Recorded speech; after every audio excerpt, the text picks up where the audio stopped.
Time to wrap this thing up. Be done.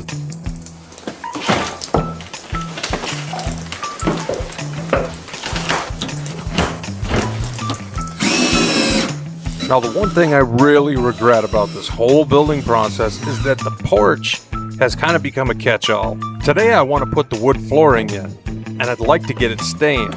But I can't get it stained until the cabin is heated, and I can't heat the cabin until the chimney's in.